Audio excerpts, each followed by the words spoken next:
కే తెలుగు సీరియల్స్కి స్వాగతం అండి. ఇవాళ జనవరి 24, 2026న కార్తీక దీపం సీరియల్ యొక్క రివ్యూ తెలుసుకుందాం. సీసీ ఫుటేజ్ ద్వారా దాస్ అసలు వచ్చాడో లేదో తెలుసుకోవాలని కార్తీక్ ప్రయత్నిస్తాడు. ల్యాప్టాప్లో సీసీటీవీ ఫుటేజ్ కోసం వెతుకుతుండగా సీసీ కెమెరా పనిచేయటం లేదని దశరథ చెబుతాడు. దాంతో జ్యోత్స్న ఊపిరి పీల్చుకుంటుంది.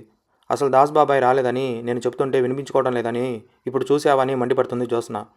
నెల క్రితమే ఆ సీసీ కెమెరా పాడు చేశాను. అప్పటి నా ముందు జాగ్రత్తే నన్ను కాపాడిందని అనుకుంటుంది జ్యోత్స్న. దాస్ అన్నయ్య ఇంటికి వస్తే ఖచ్చితంగా లోపలికి వచ్చేవాడని మనం రావద్దని చెప్పలేదు కదా అని అంటుంది కాంచన. సుమిత్ర అత్తకు ఆరోగ్యం బాగాలేదని తెలిసినప్పటి నుంచి దాస్ మామయ్య నిజం చెప్పాలని ప్రయత్నం చేస్తూనే ఉన్నాడు. అప్పటి నుంచే కనిపించకుండా పోయాడు.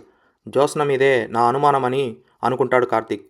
నువ్వు నన్ను ఎప్పటికీ కనపెట్టలేవని, దాస్ ఎక్కడున్నాడనే నిజం తెలుసుకోలేవని అనుకుంటుంది జ్యోత్స్న. దాస్ని నేను చూశాను, కానీ నువ్వెందుకు నమ్మడం లేదని మనవరాలిపై అరుస్తుంది పారిజాతం. అక్కడ నాకు సపోర్ట్ చేయాల్సింది పోయి నా మీద అరుస్తావేంటి అని పారుపై సీరియస్ అవుతుంది జ్యోత్స్న.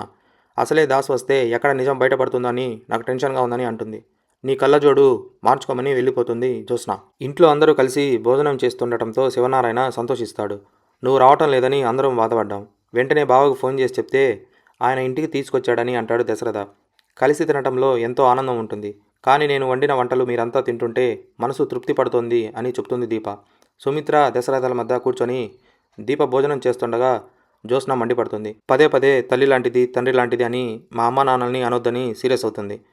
మా మమ్మీ ఇంట్లో నుంచి వెళ్ళిపోతే దీప తన ఇంట్లో దాచింది. మా మమ్మీకి హెల్త్ బాగాలేకపోతే బావ నిజం దాచాడు. కానీ మేము మాత్రం జరిగిన దానికి ఈ రోజుకి బాధపడుతూనే ఉన్నాం. ఏమైనా జరిగితే నష్టం ఎవరికని ప్రశ్నిస్తుంది జ్యోత్స్న. దీని మాటలు వింటుంటే మేము ఇక్కడికి రావటం ఇష్టం లేనట్లుగా ఉందని కాంచన సీరియస్ అవుతుంది. కొన్ని రోజులుగా దీని చేతలు మాటలు తేడాగా ఉన్నాయని శివనారాయణ కూడా మండిపడతాడు. మన ఫ్యామిలీలో మనం మాట అనుకోవద్దని హితవు చెప్తాడు శ్రీధర్. నువ్వు అడ్డదారిలో ఈ ఫ్యామిలీలో కలిసిపోయావు. ఇష్టం లేకపోయినా కాంచన వెనుకే తిరుగుతున్నావు. నువ్వు ఫ్యామిలీతో రావాల్సి వస్తే కావేరితోనూ స్వప్నతోనూ కలిసి వస్తావా అని నిలదీస్తుంది పారిజాతం. నీ రెండో భార్యకి విడాకులిచ్చి కాంచన దగ్గరికి వచ్చేస్తావా అని నానా మాటలు అంటుంది పారు. ఆ మాటలతో కార్తీక్ రగిలిపోతాడు. అందరం సంతోషంగా ఉన్న టైంలో విషం కలుపుతావా అని పారిజాతంపై మండిపడతాడు శివనారాయణ. ఇంతలో సుమిత్ర జోక్యం చేసుకుని అందరికీ నచ్చ చెప్తుంది. నేను బాగుండాలని మీరంతా ఈ విందు ఏర్పాటు చేశారు, కానీ నేను అప్పటి వరకు బతుకుతానని అనుకోవటం లేదు. నా కూతురు పెళ్లి చూసేవరకైనా బతుకుతానో లేదో అని బాధపడుతుంది. మీ అందరితో కలిసి మళ్ళీ ఇలా భోజనం చేస్తానో లేదో అని కంటతడి పెడుతుంది. ఖచ్చితంగా వస్తాయి. నేనుండగా నీకు ఏం కానివ్వను. కన్న కూతురు తన తల్లిని ప్రాణాలు అడ్డుపెట్టైనా కాపాడుతుందని చెప్తుంది జ్యోత్స్న. త్వరలోనే ట్రాన్స్ప్లాంటేషన్ జరుగుతుంది. నువ్వు కోలుకొని నా పెళ్లి చూస్తావు, నా పిల్లలతో ఆడుకుంటావని అంటుంది. తల్లి మాటలతో దీప కంటతడి పెడుతుంది. ఇంతలో శౌర్య రావడంతో భోజనం చేయకుండా ఎక్కడికి వెళ్ళావని మండిపడుతుంది సుమిత్ర. వెంటనే తన ఒడిలో కూర్చోబెట్టుకొని అన్నం తినిపిస్తుంది. మనవరాలతో ఆడుకుంటావు, భోజనం తినిపిస్తావు, నేనన్న మాటలు ఇంత త్వరగా నెరవేరుతాయని అనుకోలేదని అనుకుంటుంది జ్యోత్స్న. శౌర్యకు సుమిత్ర అన్నం తినిపిస్తూ ఉండటంతో దీపా కార్తీకులు సంబరపడిపోతారు. నా ప్లాన్ వేరే ఉంది బావా, ఏం చేయాలో నేను ముందే డిసైడ్ అయ్యానని మనసులో అనుకుంటుంది జ్యోత్స్న. మీ అమ్మని ఎలా కాపాడతావు, నువ్వు ఎలా తప్పించుకుంటావని జ్యోత్స్నని ప్రశ్నిస్తుంది పారిజాతం.